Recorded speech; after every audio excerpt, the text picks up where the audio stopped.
भारतीय देसी गाय, उसके मूत्र में शास्त्रों के प्रमाण के अनुसार भगवती श्री गंगा जी का निवास है, गोमय में लक्ष्मी का निवास है।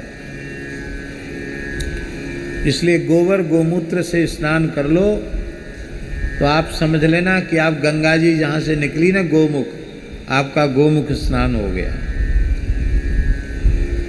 तो ब्रजवासियों के घर में देसी गैया तो है कि नहीं, कि भैंसी भैंसें? भाई भैंस के मूत्र से और उससे गोबर से स्नान करने से कोई पुण्य नहीं होगा। हाँ, पाप भले ही लग जाए पर पुण्य तो नहीं होगा, ये गारंटी है। न शरीर की पवित्रता होगी, न शरीर की शुद्धि होगी। शरीर की शुद्धि तो वेद लक्षणा भारतीय देसी गाय के गोबर और गोमूत्र से होती है। हमारे पुराणों में, हमारे ग्रंथों में लिखा है कि देव कर्म, ऋषि कर्म और पितृकर्म, इन तीन कर्मों में यदि गाय के दूध के अतिरिक्त किसी अन्य पशु के दूध का, दही का, घी का प्रयोग हो जाता है तो वह पवित्र कर्म तत्काल नष्ट हो जाता है। यहाँ तक हमारे शास्त्रों में लिखा है। आपने अपने पिता का, अपने पूर्वजों का श्राद्ध किया और भैंस का दही, भैंस का मठा, भैंस का घी यदि उसमें आ गया तो श्राद्ध तत्काल नष्ट हो जाएगा। आपने देव पूजन किया, उसमें यदि भैंस का या बाजार का घी दूध ले लिया, वो नष्ट हो जाएगा।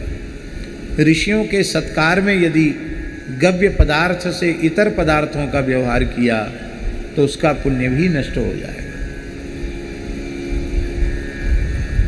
तो इसलिए ब्रजवासियों से प्रार्थना है कि भैंस आपके घर का खर्च चला रही है, कोई बात नहीं, हमारी बात आप मानोगे भी नहीं, लेकिन वेद लक्षणा भारतीय देसी गाय प्रत्येक ब्रजवासी को अपने घर में रखनी चाहिए।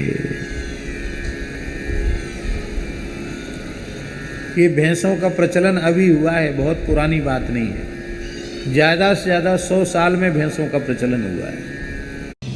तो मार्केट का हाल देखें तो कुछ एक्सपर्ट्स बोल रहे हैं कि मार्केट ऊपर जाएगा, लेकिन कुछ ब्रज के अष्टछाप के महान कवि श्री शीत स्वामी जी, जो मथुरा के ही चतुर्वेदी ब्राह्मण थे, गोसाई श्री विठलनाथ जी महाराज के शिष्य थे, ठाकुर जी के सखा, श्रीनाथ जी के सखा। तो उन्होंने लिखा, गायन सो ब्रज छायो, बैकुंठ बिसरायो। भगवान बैकुंठ को भुलाकर नंद बाबा के लाला क्यों बने? गायन सो ब्रज छायो, इसलिए बैकुंठ विसरायो। गायन के हेतु गिरी कर ले उठावे। गोवर्धन धारण क्यों किया ठाकुर जी ने?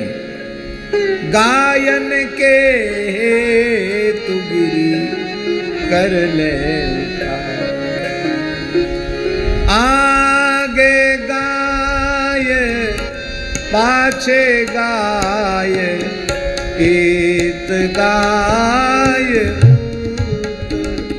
गाय, आगे गाय पाछे गाय, एत गाय भूत गाय। आगे गाय पाछे गाय,